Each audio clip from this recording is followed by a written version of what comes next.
Hello, and welcome to episode 121 of the Pos-cast with Rabbi Shmuel Posner, myself, Seth Hellman. Rabbi, how are we doing today? Baruch Hashem, we're good. You're the happy one today. You're the happy one. You're in LA, you're happy. When somebody's happy, make somebody else happy. I once heard this guy say, when you yawn, if you yawn and someone sees you, they also yawn. He said if you smile, someone else will smile too. It's like almost an automatic reaction. You smile at somebody, they smile back. So if you go, he said, you wake up in the morning, walk outside, and the first person you smile at him, that person will smile at somebody else. It'll take a little while, but the whole world will be smiling.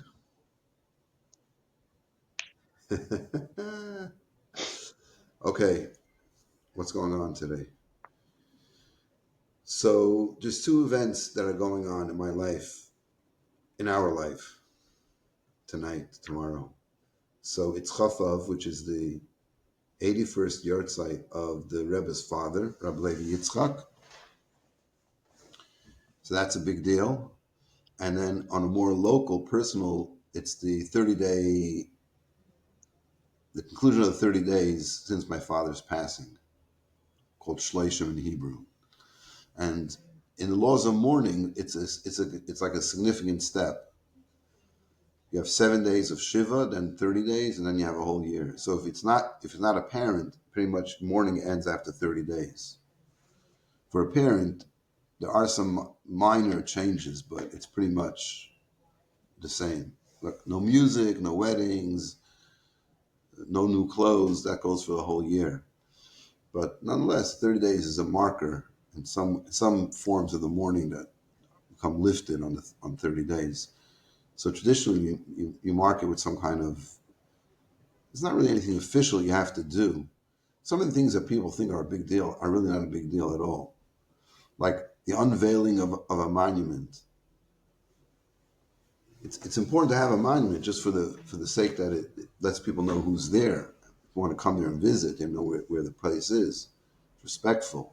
That's why some people have the custom to put a stone. See when people go to the cemetery to put a stone on top of this. What are you doing that for? It's a show. It's because then people say, "Oh wow, people come to visit this person." It raises their profile, the respect for the person. So you come there to make a sign that somebody visited there. So when other people come, they say, "Oh, this person is being respected by others." It's an important thing. But it's not like, just like a custom, something. We don't do that even, but it is a custom. And other things like unveiling. You put the stone there. There's no, "Oh, Rabbi, can you come officiate at the unveiling?" It's like, yeah, what do you want me to do? So it says, you say obviously every time you go to a burial place of somebody, you say Tehillim. It's for the benefit of the soul. It's for your own benefit. You daven there. So then you want to, and some people say, like when you go there, you have you make a sort of like a eulogy. We don't do eulogies anyway, so it's really not, it's like when you go there, you say a little bit of Tehillim. It's not like, a few chapters, maybe the name of the deceased, but there's really nothing, it's no ceremony. Anyway, that's that. So tonight is the Shleishim. So tonight we're going to have a thing here in the Chabad house. Not a big thing because a lot of people are out of town. A lot of people. And people didn't, it's that time after summer semester is over and fall didn't start yet. Summer camps for kids are over, so parents are busy taking, traveling or whatever. It's after the 9 days. During the 9 days, the 3 weeks, 9 days, you don't travel. A lot of people are traveling. But it is what it is, and it will be what it will be. Right? So I have a couple of things here, because we're cleaning out my father's apartment, my parents' apartment. So they found stuff so now how do you divide it up? There's 7 siblings, and Kanai have many, many more grandchildren. So we try to keep the grandchildren added. So the 7 siblings represent the grandchildren and great-grandchildren. Anyway, it was fine. But one of the things was, my sister from California, so she went through all their papers, and if there's anything that was, and pictures, anyone that was connected to one of the siblings, she gave it to them. I think, yeah. So like letters that I wrote to my parents, I almost forgot I ever did it. So I got those back, which was pretty fascinating. And so I actually have here a letter that I wrote to my mother. I don't know why I addressed it Dear Ma, but that's how I addressed her. I think I was talking to her about it. I'll tell you, no, it'll be very clear in a minute. You'll see why.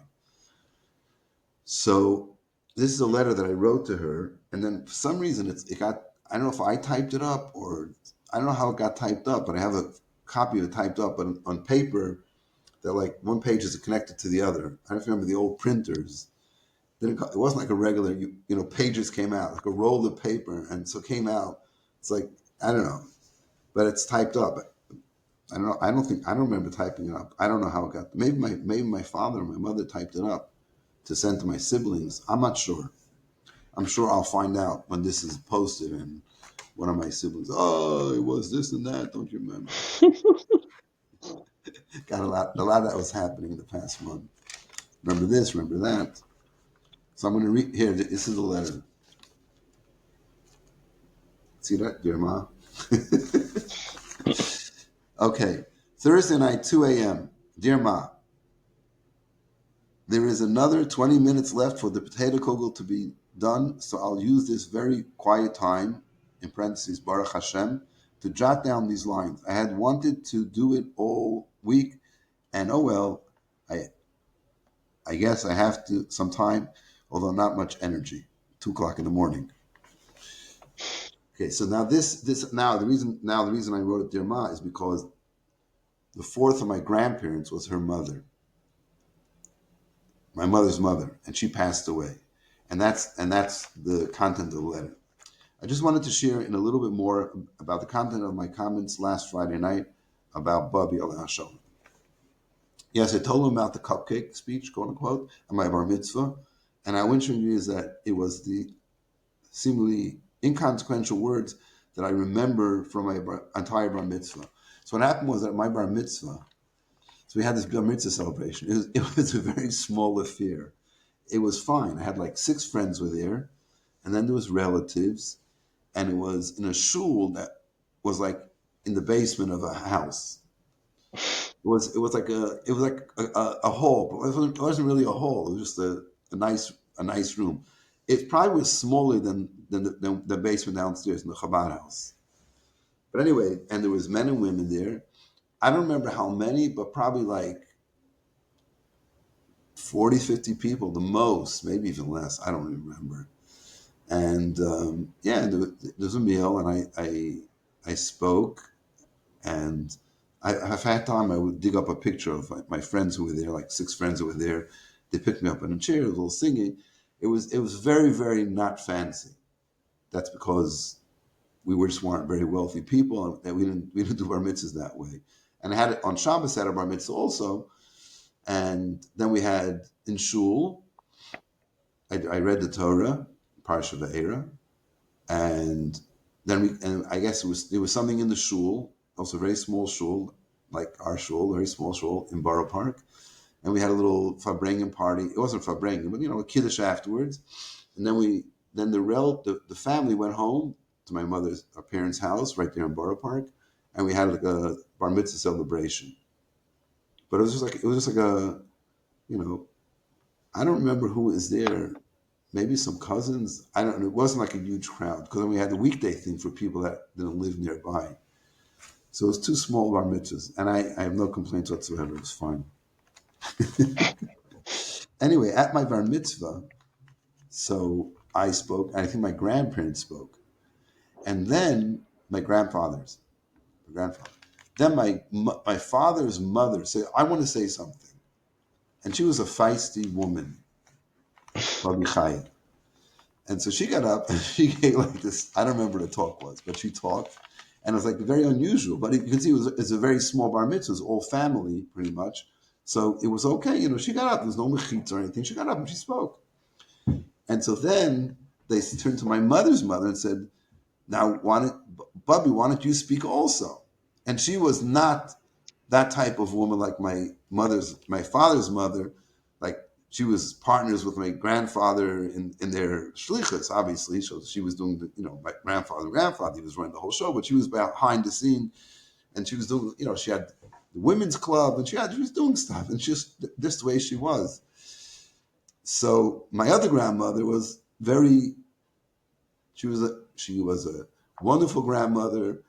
Um, she baked challah every Friday, and she made cakes for us. That was the kind of thing. She was more of a homebody type person. My grandfather at that time was not in public service or anything. They're just like nice, very solid, wonderful people. So anyway, so she gets up and says, "I can't make any speeches, but I'll make cupcakes for you." That was, and she sat down. And so and that's the grandmother that passed away. It's my mother's mother, right?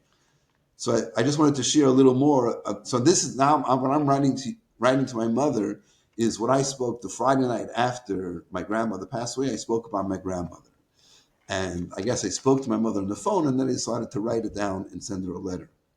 So I just wanted to share a little more about the content of my comment last Friday night about Bubby. Yes, I told him about the cupcake speech in quotation marks, at my bar mitzvah, and how interesting was that of all the things from my bar mitzvah, that's the only thing I remember. Okay. To me, that is what a Bubby was. Not many words, but the simple things. Well, one of us can ever forget, none of us can ever forget picking up the challah for Shabbos on Friday, and from Bubby's house, and not the challah for the challah's sake, but Bubby urging us to go into Zaydi's room, and the picture of Zaydi swiveling around in his chair, turning from his always open Gemara, that is the power of Bubby's challah. Okay, so do I have to explain this, or it's self-explanatory? Okay. Last week I was driving the kids, hope I don't get in trouble for outing my kids, home from yeshiva, and Ellie started talking. And so I lowered the ever-present radio noise, and he said, Zaidi, meaning his Zaidi, which is Chani's father, Chani's father, always gave us chocolate, but now he passed away, and we won't get chocolate. So that is the way to engrave an image of a Zaidi and a Bubby into a child's mind. Chocolate and challah. Follow that? Then came the hard reality. Bubby's no longer with us. So if it isn't just that, it isn't just he isn't with us physically any longer, not meaning to minimize that, but it also radically changes everything. I don't just not have a Bubby and Zaidi. What is so important, because I'm talking now about my grandparents, right? What is important is that I no longer am a grandchild in respect to them. Everything transfers down one generation, and the powerful impact of it happens in a moment. Now I'm a parent and a child, but really my parents have a more important role. They have to be my children's grandparents, so I have to step aside. I know how important my Bubby and Zaidi are underlined twice to me. So of course, I want my children to have the same. So reality sets in. The responsibility of children, the enormity of life. And finally, I said to them, enormity of life. Finally, I said, did I miss a page here? No. And finally, I said to them that many of you don't have I said to the students, I said to them, many of you don't have the parents that you'd want to be the grandparents to your children. So to quote the song, who will be the Zaidi to our children if not us? This is a Moshe Yes song. You ever heard of Moshe Yes? Okay, don't Google it now. But afterwards, you'll Google Moshe Yes with two S's at the end, and he has a song about Zaidi. It's a very beautiful song, and the song is that Zaidi would do this and Zaidi would do that, and the chorus, whatever you call it, the chorus is Zaidi, da-da-dum, Zaidi, da-da-dum, and Zaidi made a kiddush for us Friday night. And he goes through all these things that Zaidi did, and the end of it is, and the point of the song is, and if we don't know to do that, if we don't learn how to do these things, who will be the Zaidi for our children? So you think about that. You think, oh, I have grandparents who, he's talking about the decline in Yiddishkeit, that the grandparents knew all these things and the grandchildren saw it, but then if you're not doing it, who's going to be the Zaidi for your children? Right?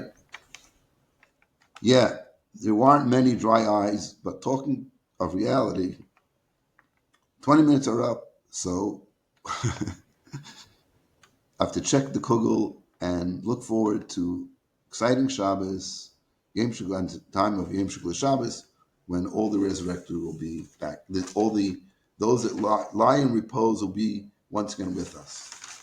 Okay, that was my letter to my mother, and I wrote it in my handwriting. That's why it's so difficult for me to read it. I Okay. figured that's what was going on. So basically, the point I was making to my parents is that we move up one generation. So like this, we always had a grandfather, and I'm seeing like all my nephews, a lot of my nephews and nieces. One of them popped up this WhatsApp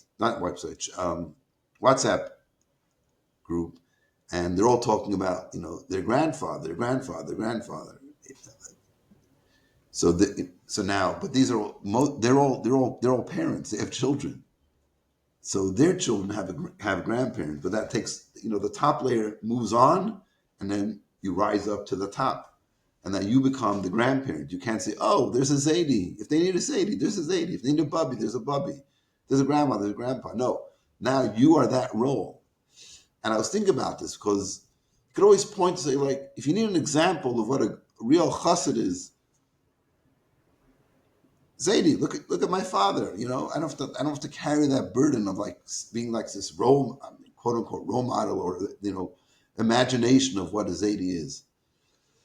So that's just part of what, this is things that I'm thinking about, and I found this letter. So now let's look at the pictures that I sent you. That's part of the treasure that I discovered in my parents' home.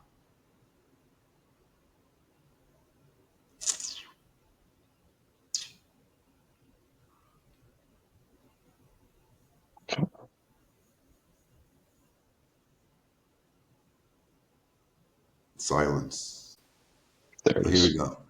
So this picture, uh, this picture. Jeez. Well, one second. Oh, now, does my pointer work? Do people see my pointer? No.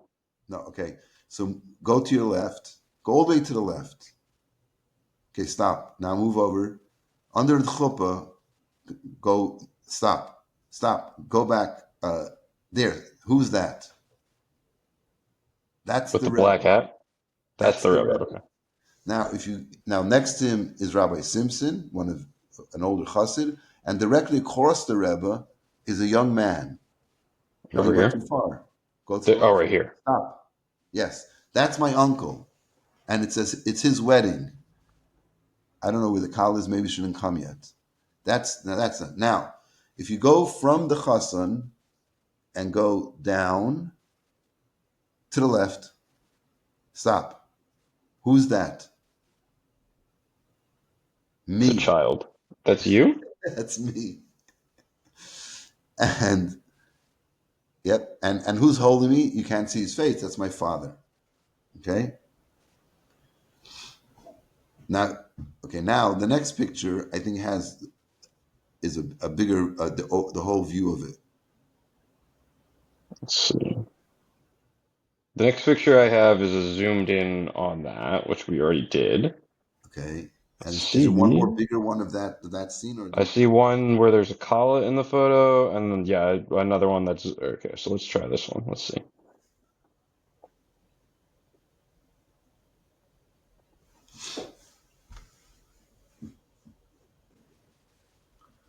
okay? So now let's move this up a little so you can see it a little more. Okay, I know it was good. Okay, good. Stop. That's great. Now find the Rebbe. Here, no? Yes, excellent. That's the Rebbe right there. And now, can you find me? You're the same age in this photo as you were before, Yeah, right? the same wedding. Okay, right over here, no? Is it the Yes, same keeper? yes.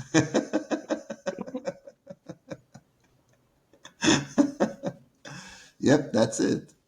And so, when I have it, there's another letter I couldn't find it. If I find it, I'll read it again. I'll read it out. But another letter where I talk about this idea of my father, holding me up, like physically holding me up, but more also allegorically lifting me up to become a chassid of the Rebbe by the way he lived his life. And so that's why I don't remember these pictures. I see them, but I don't remember that. I have no memory that I was there. I was 2 years old, and in fact, there's a book that compiles all the weddings that the Rebbe officiated at, and they have like on the side they have like a list of names of people that are in the picture, and so the caption on this picture has all the chassidim that you can see with all their names, who they are, and then it says my father holding his son Yosef Yitzchak. Yosef Yitzchak is my older brother. Mm. But this was 1962 when I was not yet 3 years old. And if you look carefully, you'll see I have long hair there because I didn't get my first haircut yet. So I'm really upset that I lost my moment of fame in the book. It doesn't have my name there. But now let it be corrected. Yeah, so So what you're this, saying is that you were 2 years old in this photo, or were you turning three later that year? I was 2 years old. I don't remember the date, but I know it's 1962, so I was 2 years old, right? And You and do I'm realize that for the first time, like ever, you have just publicly admitted how old you are. at this point, it doesn't really matter.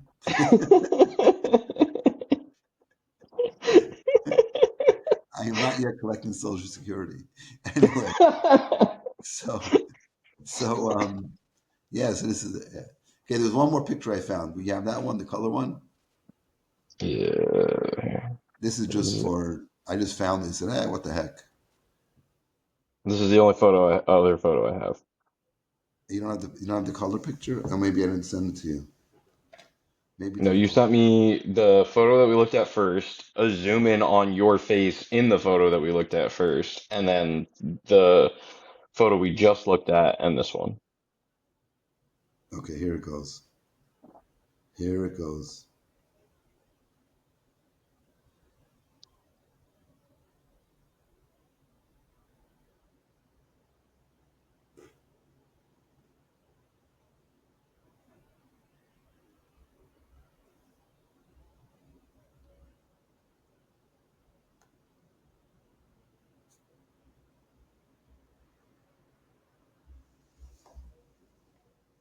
This is great podcasting. Oh, here we go.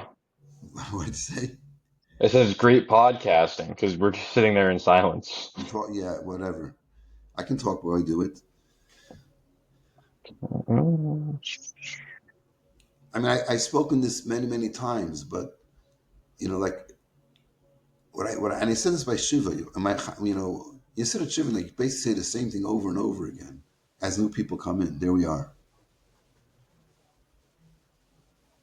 Me and my dad in our house in Borough Park. I need a haircut. I guess that's what he said to me probably. Okay, so that's with the photos. That's for the photos for today. Yeah, I think the power of my father was his consistency. It wasn't like some brilliant thing that I remember he told me. I'm not saying he didn't say brilliant things to me. I'm saying I don't think to say, oh, I can point to that thing that he said or the thing that he told me I should do or shouldn't do. It was just the overall, like, what does it mean to be a Jew? What does it mean to be a chassid? What does it mean to be, how do you live your life? And those type of things that are like the most concrete things that you would want from a parent in a child's life to set a tone of how you live. And that's one of the things. It's funny because I don't know. We had a little gathering with our family last week, and they were talking about a certain way that I eat, and I cracked up laughing because they were talking about things that I would do, like when I drive them to school, and I'm thinking, now that's right, that is how I do it, but I didn't even think about it. If you ask me how do you eat, I wouldn't have described that at all. It's so natural, it's so normal, it's just the way I do it, and like this made an impression. Like 30 years later, they're talking about, oh, this is Tati does da da da da. Like I just like I was like, I wasn't outwardly laughing. Inwardly, I was cracking up. It's like, this is the funniest thing. How would you even notice that? It wasn't a good thing or a bad thing. It just was a thing. And just things make an impression on your kids. And, that's how we become products of our parents and we pass it on to the next generation. So talking about passing on to the next generation, tonight is the yahrzeit of the Rebbe Leivik, the Rebbe's father. And when you talk about honoring your father and your mother, which we had in the Seres Dibus, which we read last week, talking about honoring your father and mother. So one of the things about honoring your father and mother is giving them credit for things that you do.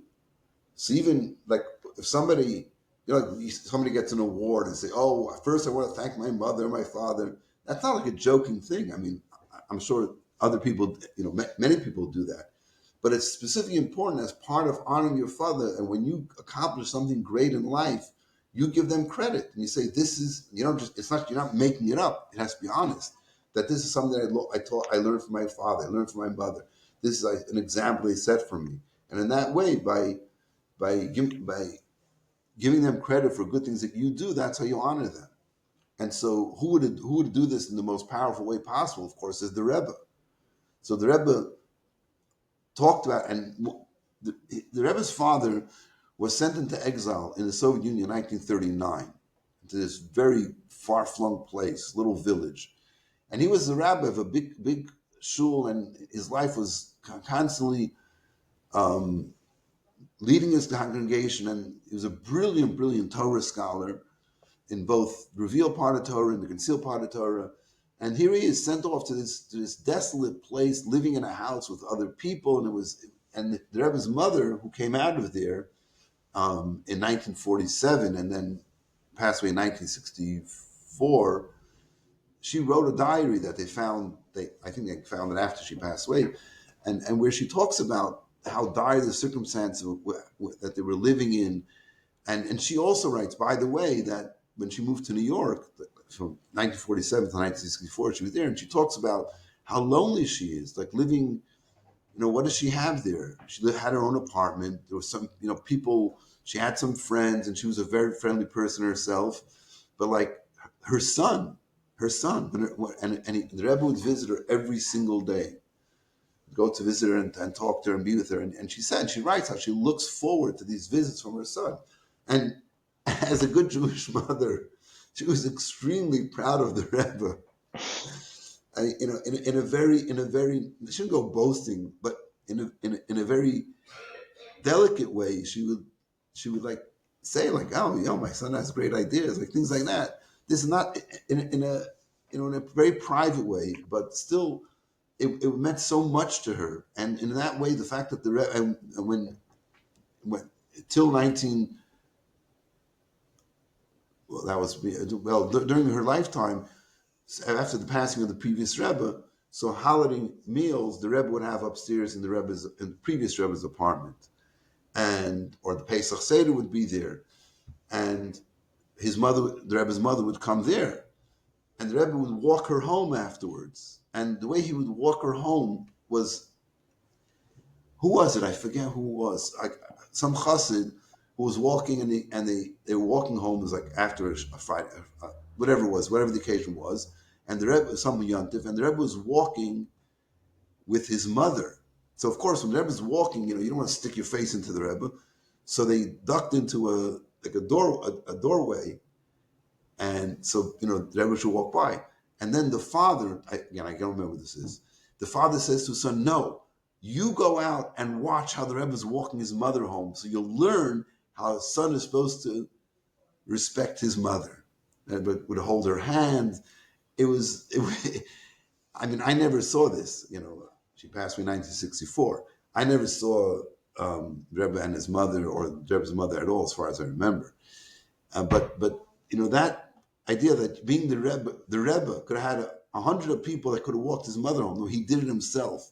How meticulous he was about honoring his mother. And then when his father and since the Rebbe left Russia in the late 20s, he left, or the early 20s. When did the Rebbe leave Russia?